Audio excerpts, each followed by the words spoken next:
Okay. Half a day and welcome to the Board of Regents Student Affairs, Scholarship, Alumni Relations, and Honorary Degree Committee public hearing on the proposed adjustment of certain student fees effective Panachanan semester 2025. As mandated by Title V, Section 9301, Guam Code Annotated, notice of this public hearing was published at least 10 days prior to this hearing. The notice was published in the Guam Daily Post on November 2nd, 2024. My name is Regent Janice Malilai. I will be the chairperson for this hearing, and I am also the chairperson of the SASARHD committee. Would you, seated to my left, two people down, is a member of the committee also. Would you like to introduce yourself? Buenas and half a day, everyone. Thank you so much for joining us. I am Julie Ann Laksamana, and I'm the student regent. I would also like to acknowledge President Enriquez, Rachel Fields, and Attorney Anthony R. Camacho. The purpose of this hearing is to solicit input from the community on the proposal by the University of Guam to adjust certain fees beginning in the Panachanan semester 2025. So as we begin the public hearing, please keep in mind that all participants are encouraged to submit written testimonies as well as oral presentations.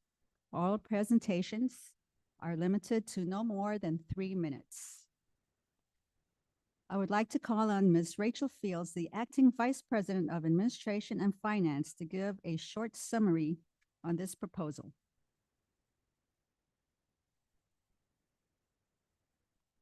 Half a day. Good afternoon, everybody. As you're aware, we've kind of been talking this through for a past few months related to just a lot of budgetary issues for this fiscal year, but also recognizing that, costs 7 years ago are not the costs we recognize today in 2024, moving into 2025. A lot of events have happened that have caused a lot of the items that we normally pay for to just kind of increase over time with inflation and things of that sort. And while we continue to work hard towards college affordability, it was important for us to kind of put out there that our student fees need to be looked at being adjusted. The student fees support several services here on campus. And so in our proposal that was set forth and released at the time of the announcement of the hearing, we have 7 fees that are in place today. And today we're trying to introduce one additional student fee that will be assessed for every student for every semester that they register here at the University of Guam. And so I will be brief because I do want to allow for time for testimony to be heard.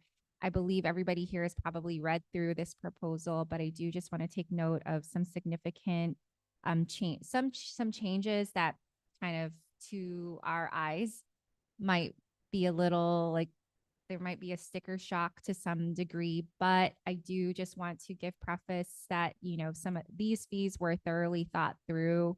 We've been studying the costs related to these services provided, and things I do want to point out that have happened since the last time that we've gone through this iteration is our fees support our students and our student workers. If you think about the hourly rates that have changed, you think about salary adjustments that have occurred, not just by the government in of itself, the 22% adjustment. Some of these fees support full-time salaries of our staff. And so we do need to adjust accordingly and try to help subsidizing these types of costs. And so stuff I just want to kind of put out there before I start talking. We are in this proposal. It is a tiered approach that over the course of 3 academic years, we're proposing to adjust the fees, but I do also want to preface that while this is a proposal, we are requesting that the board give the authority to our president to officially make these adjustments. So even though this proposal is in place, I do want to stress the importance of that factor, that we're here to garner input. But at the end of the day, if this does go through and the board approves, there's still a caveat that the president is authorized to either implement or not implement, or only implement up to a certain amount of these fees. So I did want to preface that in case there might have been any misconceptions out there, or just kind of like a shock to all of this. And so I will go down the line just briefly going through each of the student service fees that we do have.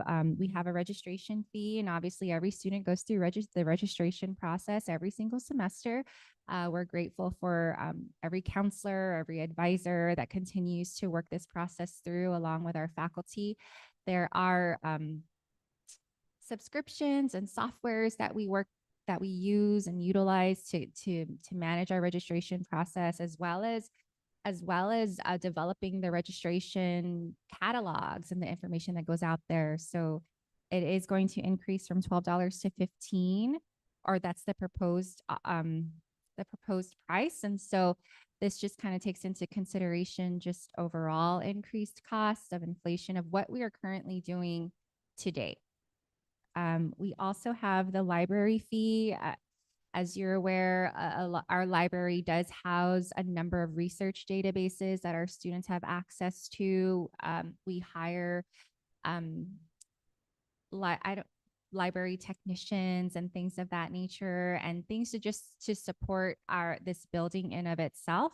So that fee is looking to be proposed in a tiered manner, from $48 to $52, then to $58, then to $64. We also have I'm just going down the line here in the proposal really briefly, our health services fee. As you know, since the pandemic, we have had a behavioral wellness counselor who's been pretty successful in reaching about 200 plus of our students, along with other types of health services that we've provided through our nurse's office.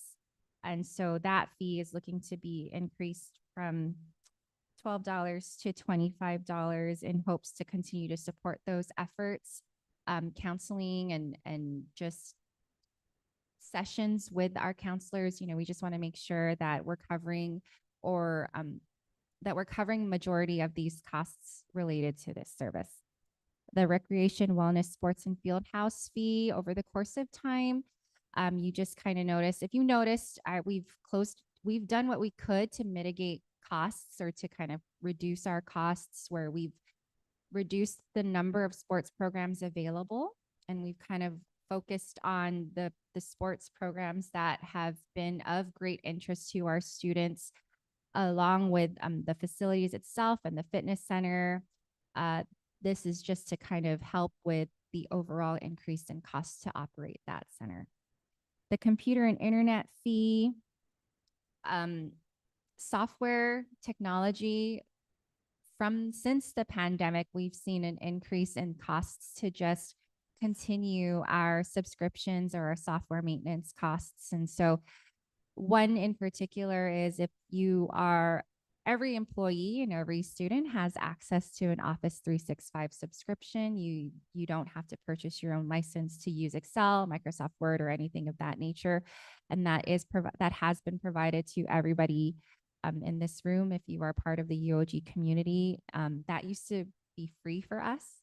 And now, as things have moved along and advancements have been made, that license it now has to be paid for, and we've gone out to procure these licenses. And so we, again, are absorbing costs that we weren't paying for in the past, but this is all to maintain the level of services that we provide to our students.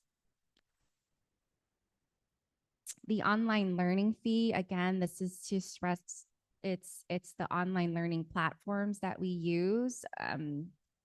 As all I can do is continue to go back to the pandemic and what we've learned from that, and how we do need to be prepared in the event we have to go back to online learning.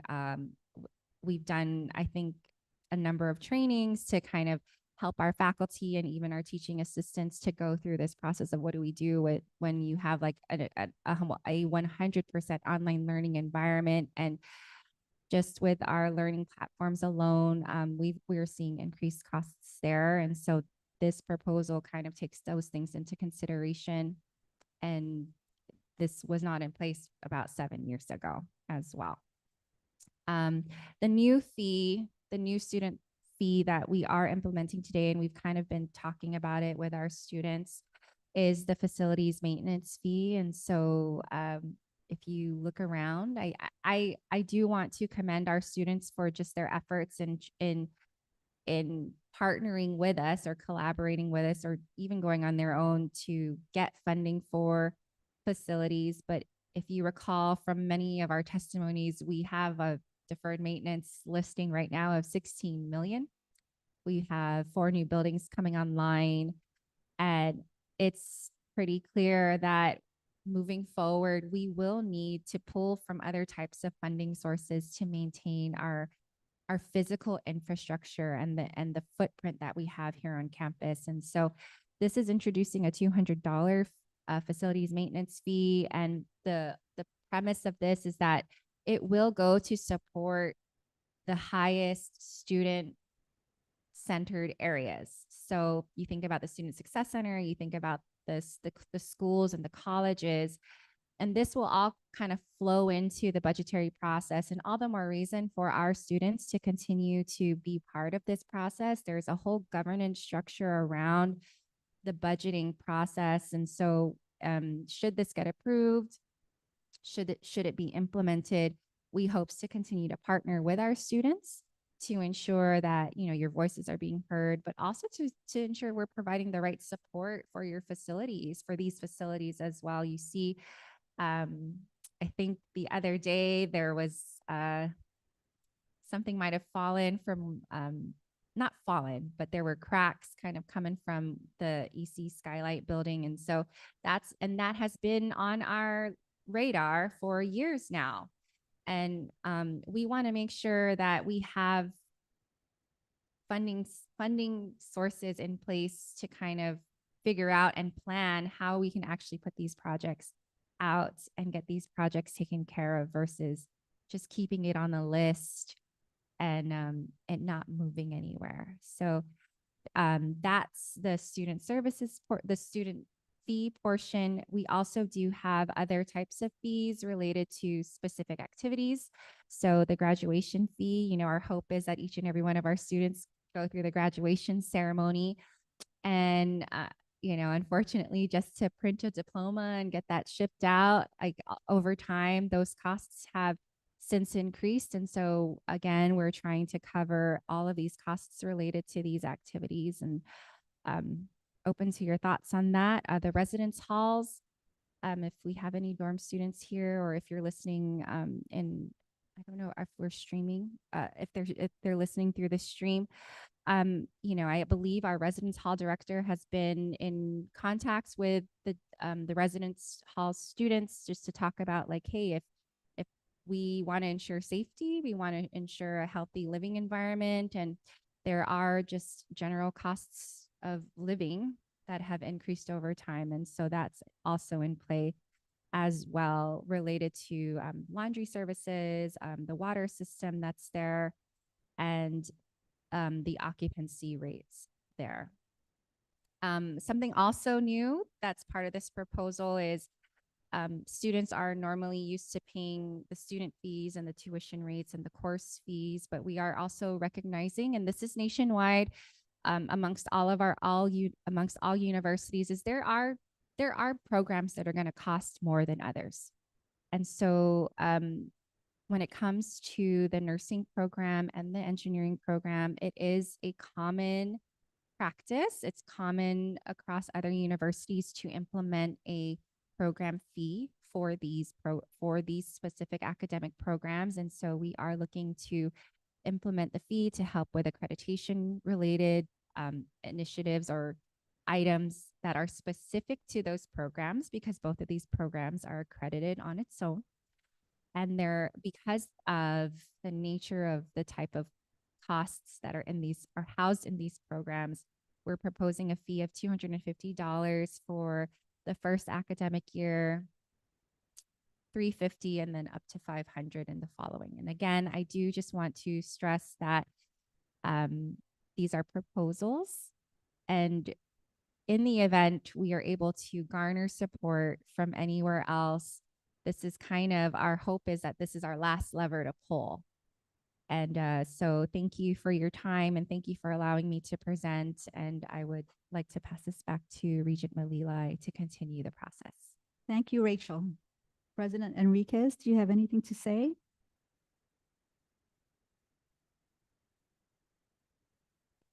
Thank you very much. I know that nobody wants increase in fees, and no one wants increase in costs. And for a number of years, the university has been able to sort of mitigate any kind of fee adjustment.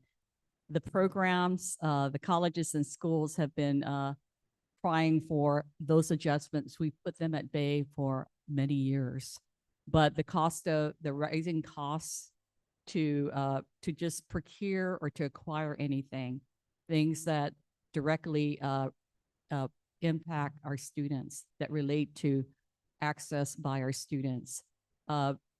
University is not, the university is intent on making its programs accessible to our communities at large, here on island as well as across the region. Having been around for a number of decades at our institution and watching the transformation of our institution from a university that was of last resort and no one really wanted to go to a high demand institution of the most amazing quality, and quality that is recognized at national and global levels, and the type of commitment, the type of ecosystem around the educational programs for our students is incredible. I mean, we are visited by very reputable representatives from all spaces. Our students are able to travel. Our students are able to have access to amazing opportunities for national awards, for scholarships, for fellowships. Our students are able to make discoveries in our oceans and name these discoveries after their grandma and some other scientific term. It is just fantastic what our students have been able to have access to, between Truman scholarships and being able to. I just ran into a student at Narita Airport a day ago, and he had just come back from 3 interviews to segue from a bachelor's degree to a doctoral degree in physical therapy. And he attributes his experiences at the university as providing that direct access. We have students from across all schools, including St. John's. And I mean, who knew? But we are a very attractive destination for high quality educational programs, research, and experiences. But the cost has not been adjusted.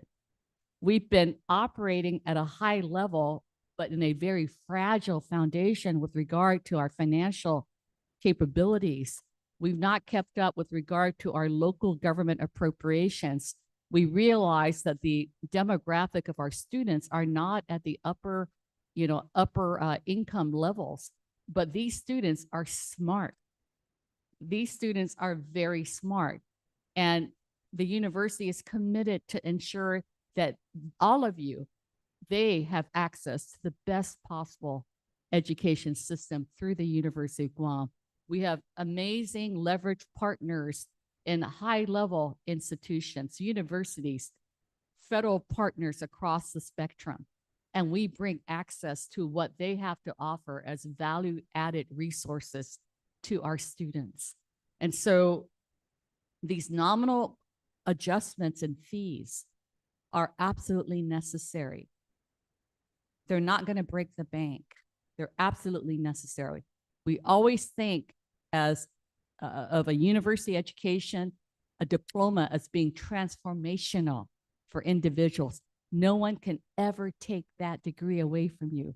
I remember being as a first college student many years ago, my 20s, and I was a college dropout, but I told my husband back then, if we can get our degrees, we can double our earning potential. And boy, has that transformation been tenfold altogether. So the investment that our students make in their education at the University of Guam is still relatively nominal, but the kinds of rewards that you can expect in just these nominal adjustments to your overall investment into your education, I mean, the payback is going to be incredible. So we are still committed to college affordability. We're still committed to finding as many resources as we possibly can to help those who may be somehow negatively impacted by any of these adjustments.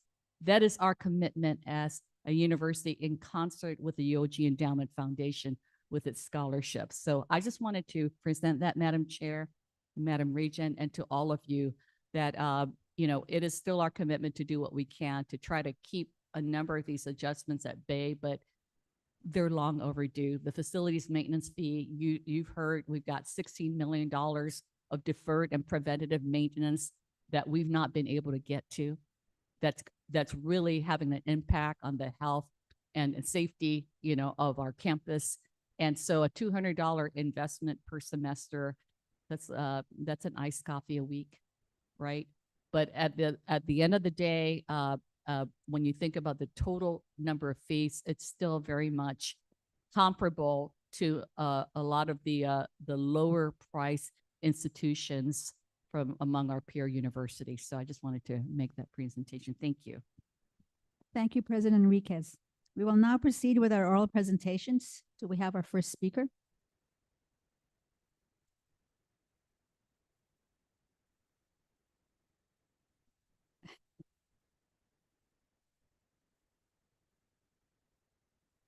Before you begin, can you please introduce yourself?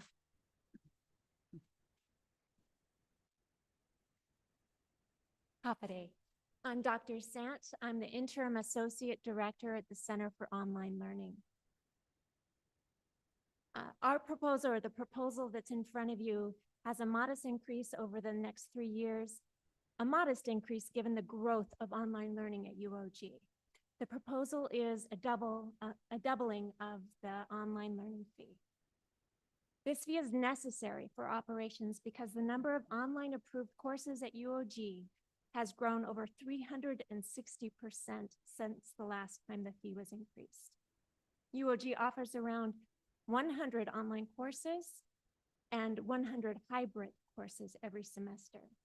And we now have 5 fully online degree programs, including our doctorate, which will kick off in January. Critical subscription costs have increased. The number of online students and faculty has increased. And we need a solid infrastructure to meet the needs to support online learning growth.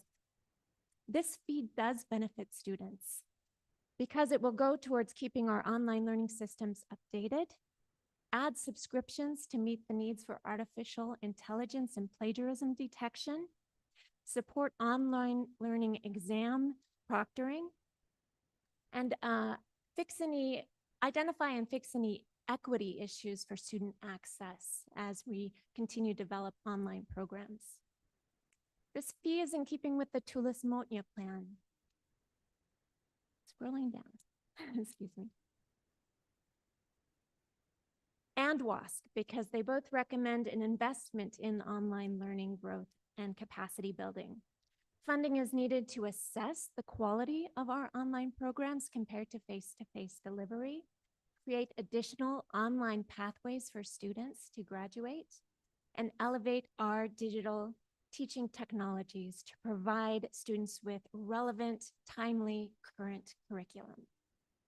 The additional income from this fee increase will be used to keep our technology systems up to date and our skills up to date. We too have to respond to new software and new technologies as they come into relevance. We also need to create student internship. We would like to create student internship opportunities for online learning. and extend our reach into the region. Our regional partners have requested more 2+2 opportunities for their students to stay at home and earn UOG degrees. And with an investment in more online learning, that could be something that we could help. So that's my spiel. Thank you very much. Thank you.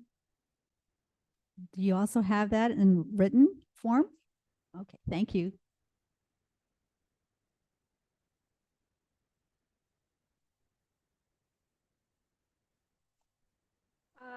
Hofbadi, Madam Chair, the Student Regent, General Counsel Camacho, of course, Madam President and Miss Rachel.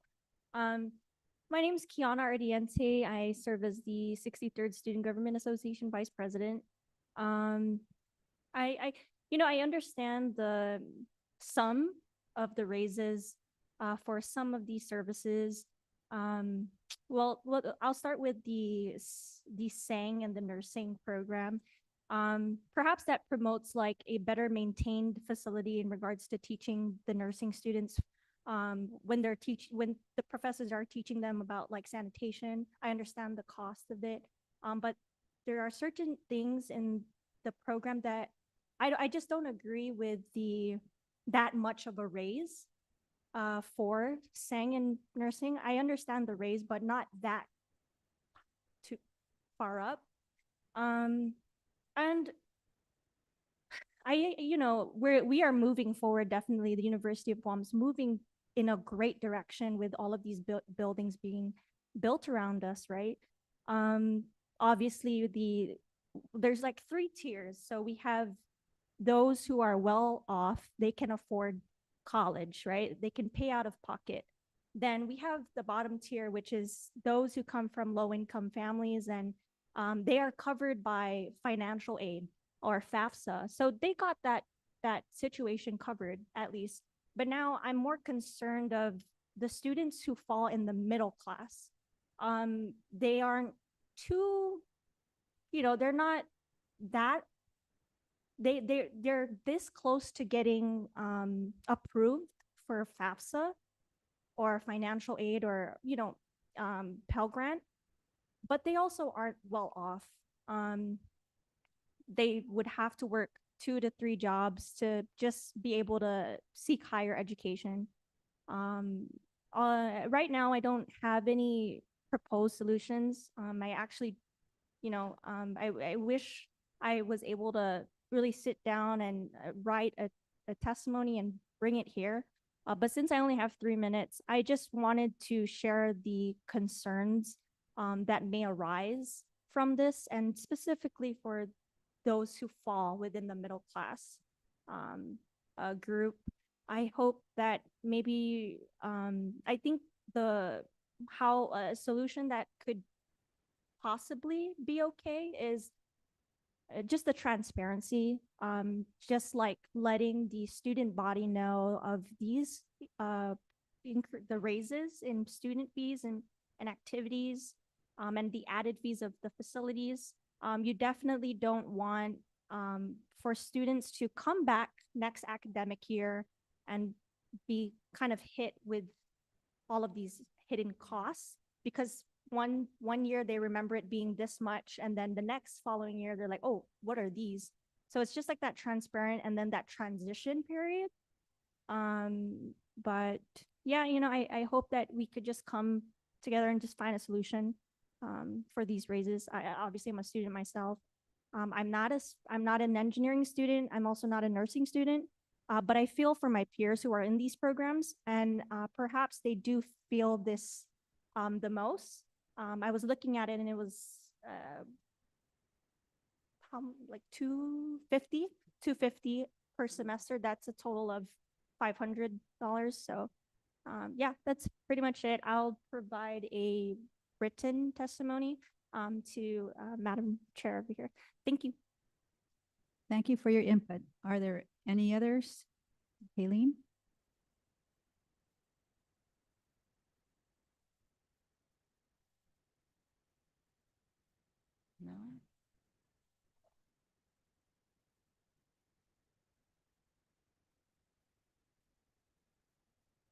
No. Okay, on behalf of the, oh, there's one more, one more.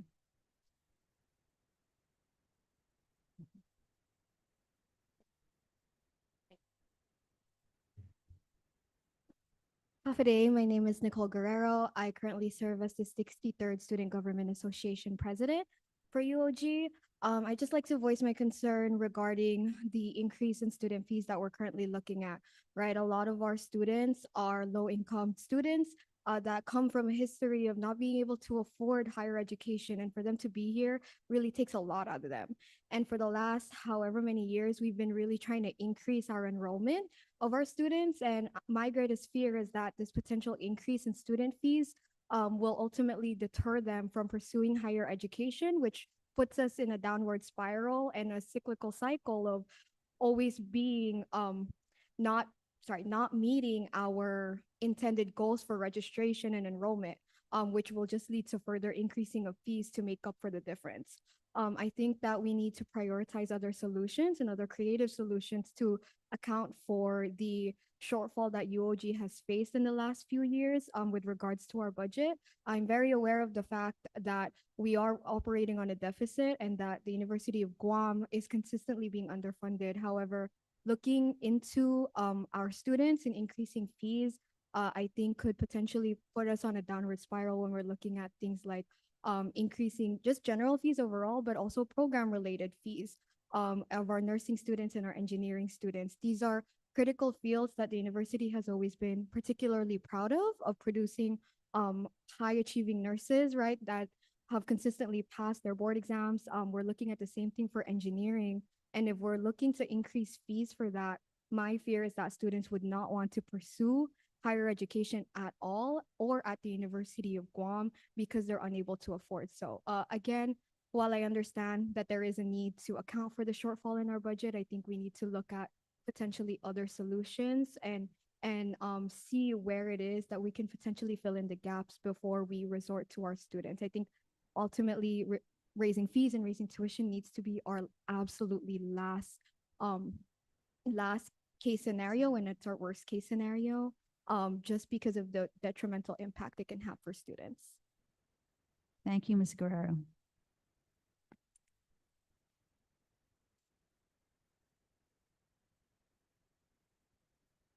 No? Okay. Any?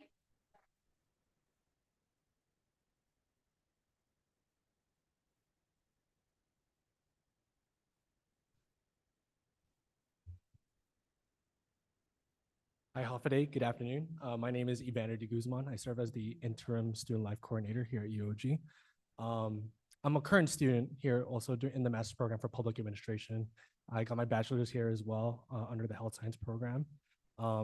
I was able to witness education in the pre-pandemic, the pandemic, and the post-pandemic timeline of here at the University of Guam. So I was able to see a rise of costs and fees as I was a student here, both as an undergrad and at the graduate level. And trying to speak from a student perspective, but at the same time understanding where we're at as an employee here at the University of Guam, it's a bit challenging. And trying to understand where the students are coming from in regards to affordability. We are one of the most affordable universities in the region, and we are always recognized for our hard work nationally. And I do understand the students' concerns about the rise of cost, the rise of fees. And it's always about making sure that we present, not only are we being transparent about the rise of fees, but we're also being transparent about our resources that we can help students pursue higher education.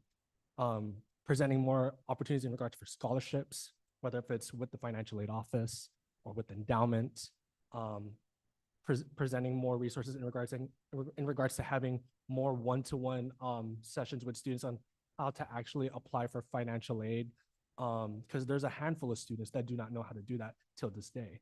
And the more resources that we can provide, like small aspects in regards for sitting down with them and presenting these type of availability of resources, I'm sure that it kind of balances the reaction or the response that we will get from the students. because of course affordability is what we're concerned about, but at the same time, the support that we can provide to them to help pay off that education. Because what I also try to remind myself as a student too is that yes, it is a bit pricey in my eyes, but I look at it as an investment. This is one of the biggest investments that I'm having for myself, for my future, and to also give back to the community that I grew up in. And if we're able to put this vision, the same vision into the current students' eyes, and at the same time understand where they're coming from, then I believe that we can provide solutions. We can provide many ways that despite the rise of costs and fees, they're able to also see that we are also like there to support them in any other way that we can. Thank you. Thank you.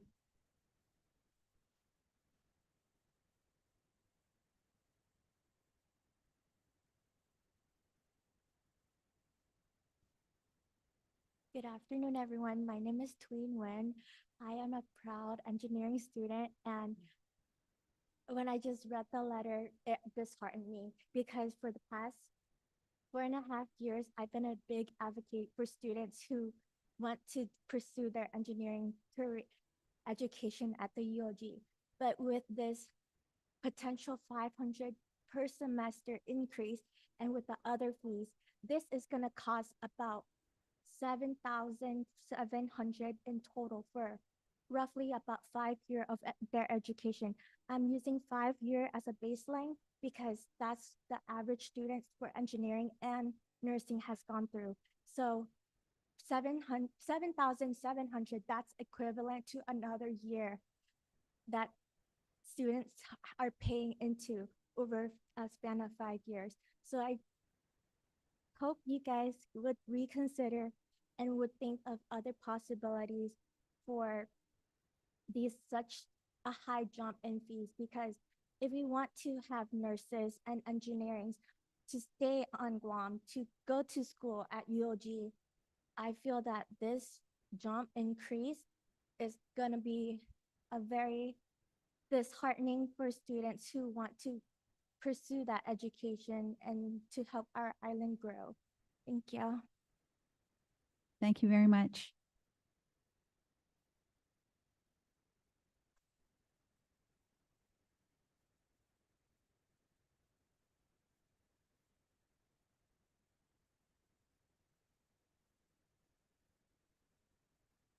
Afternoon, Yvette Polino. I am currently the Dean of the Margaret P.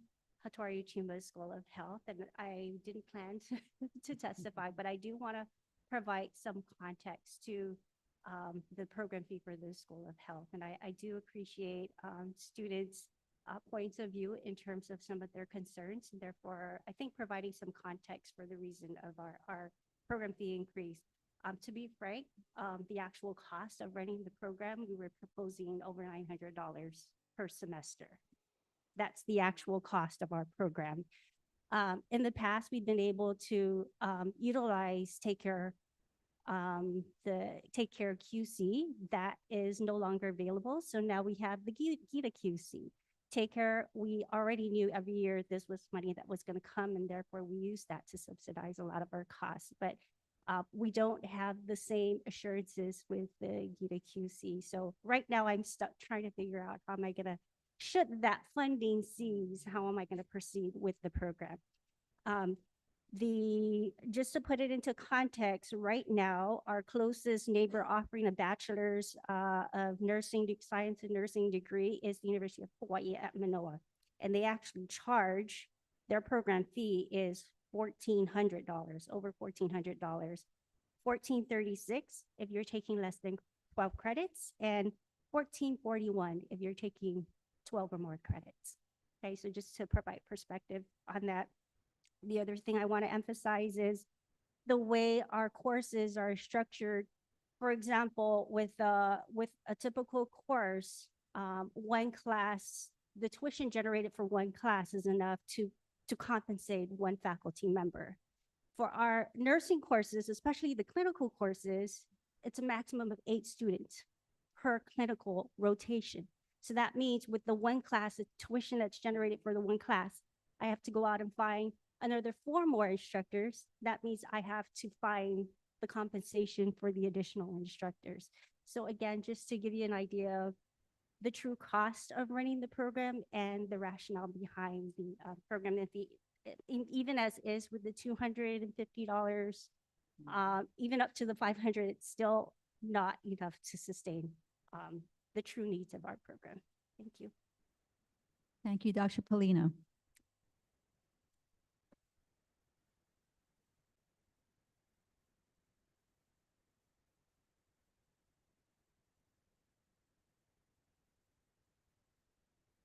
Day. Hello.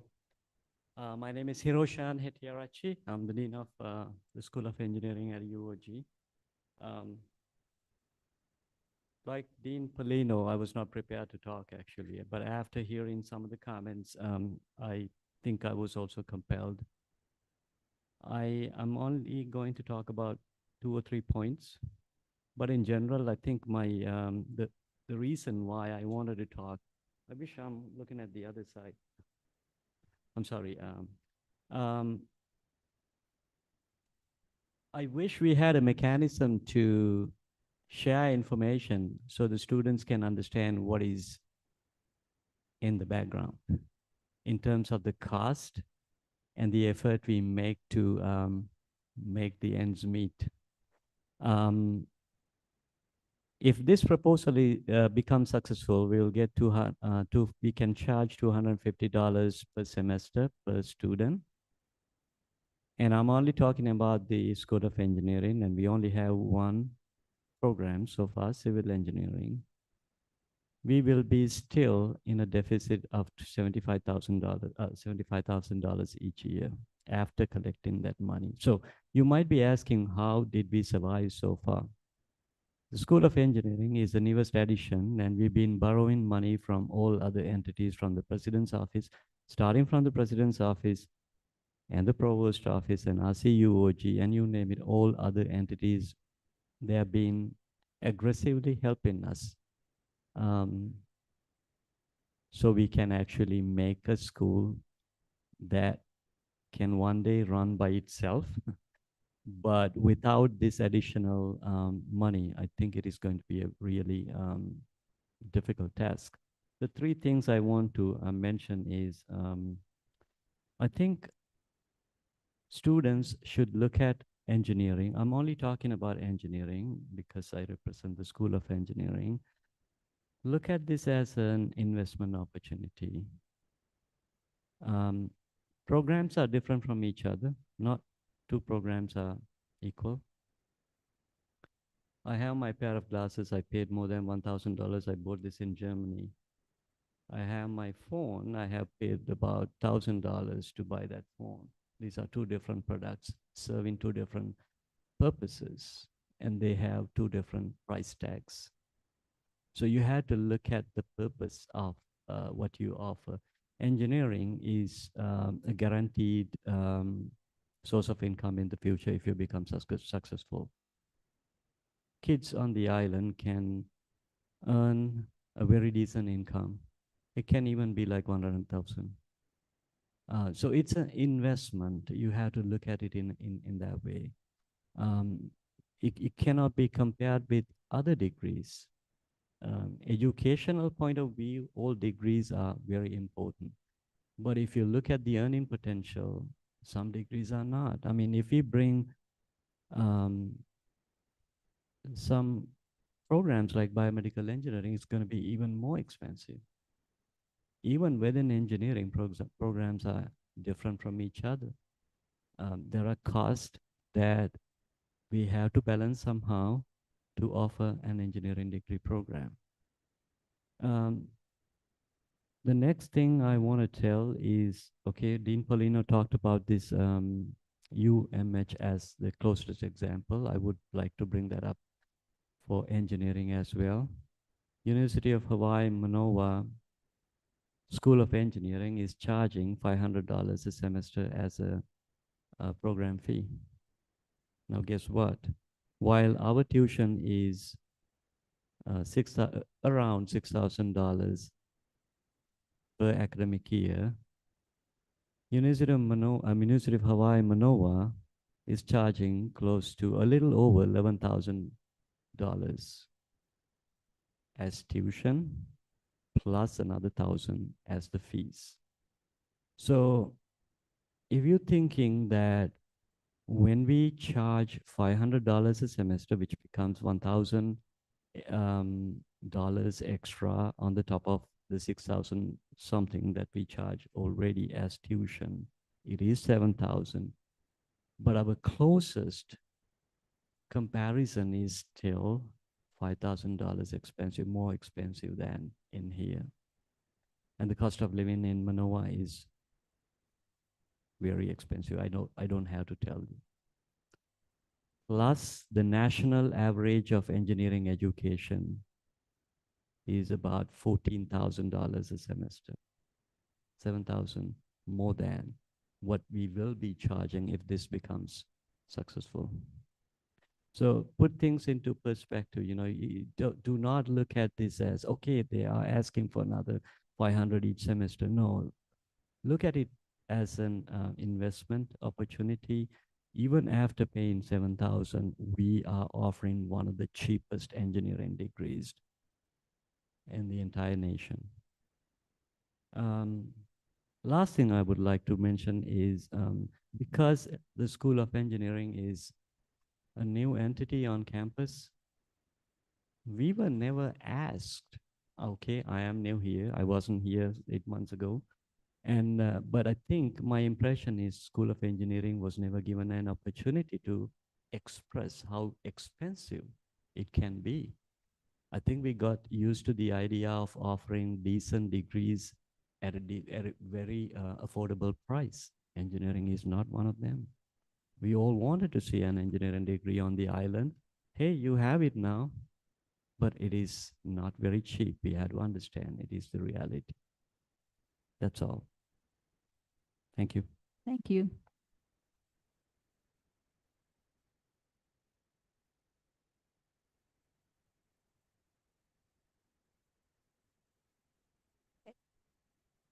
So in closing, we would like to thank all those who participated in today's hearing. Any additional written testimony may be sent to the OG Financial Aid Office or email to finaid@triton.uog.edu. Thank you and have a great day.